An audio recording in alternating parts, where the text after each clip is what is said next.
I would say Pat and his personality, his actions have a lot to do with why the movie's called Daycare.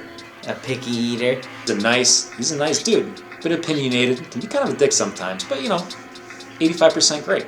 Here, let me set the stage for you here. We're traveling around the Midwest. We're doing stops for Tell a Friend tour. So we're like skiing with kids, hanging out with them, and then the next day we're like at a spot, whatever, driving through the Midwest. It was the second year of the videos. We were going for more heavier shots. I don't remember if it was him or Will. Will ended up seeing a picture of this wood quad kink. Will's like, okay, sick, Pat, you're gonna 3-swap it. I'm like, bro, what? When Will tells you that you have a trick, you kind of like have to do it. I'm the spot police. Day one, I was there. Reagan, Andy P, Will, and Kale was the squad. Pat ripped the edges out of some old blends and was kind of like testing the rail out, and kind of glanced over and saw him like slide a good portion of it and was like, all right, like this might take less time than I originally anticipated. And then it's pretty apparent that it might take a while to get this. You're cold, you're hungry, maybe you have to like poop or something. All these inconvenient human things come up and you're just sitting watching your friend just like pretty much seating shit on this wooden rail. Carrying his skis up for him, like, all right, man, like putting him on the drop-in, like getting him up there, like you need water, like what you need, like you need like, whatever you need, let's make this happen.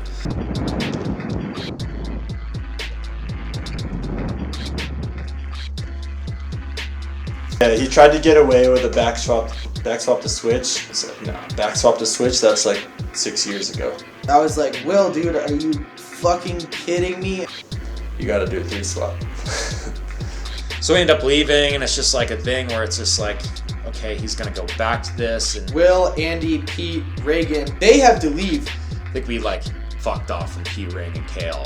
Yeah, they stayed in like fucking Wisconsin, Geneva, whatever. Kale took it for the team. That's one of the few times where Will has like, he gave me like a very sincere hug and was like, all right, man, make sure he gets the trick. Okay. Yeah, the second day, Pat's friends in Milwaukee, Danny Sokol, and this other homie, Jeremy. I like popped one off, tapped it, went to the side, popped one off again, wheelied out, did a back swap to forward.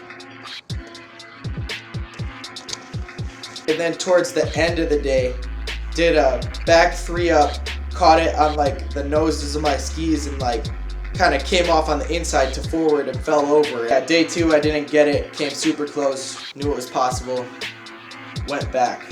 And we go back for day 3. Some snowboarders had come and like reshaped everything and poached the spot. And like you could see like big chunks out of the rail where like the dude had like caught his edge. He was like super pissed about that. And it just kind of like added to the whole mental breakdown of the spot. Showing up at 2:30, gets dark at like 5. There's no way I was gonna put in an hour and a half build and like still be able to get the trick before it got dark out. I go back for actual day 3 the next morning. Took my shirt off at one point, had like a just plain white tee. It was an ugly kit. I'm so happy I didn't land it in that ugly ass plain white tee. Towards the end of the day, down flat, blind 3-up, locked in perfectly. Just didn't know whether to go to switch or forward, and I just landed sideways and fell over. It was the most heartbreaking thing of the whole trip. It was getting down to the wire. Second day, the snow was still good. The third day, the snow situation was getting pretty sus. It was next to this place that had a bunch of trucks coming in and out of it, and the truckers were all looking at us like, what the fuck are these dudes doing? After the third day, I was pretty over it. Milwaukee just needed a refresh for the spot to go at this point, so I'm flying home to Utah and skiing POW. Good luck, Pat. I don't think I was gonna get another attempt with that storm.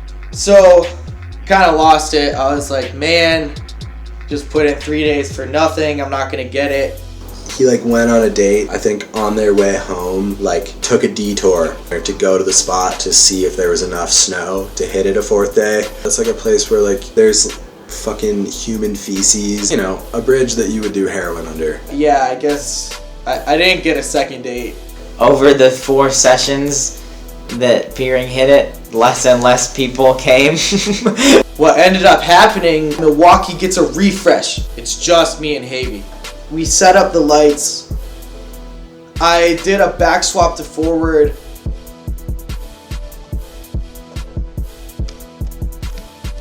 Finally, on the 48th try of the 4th day, dropped in,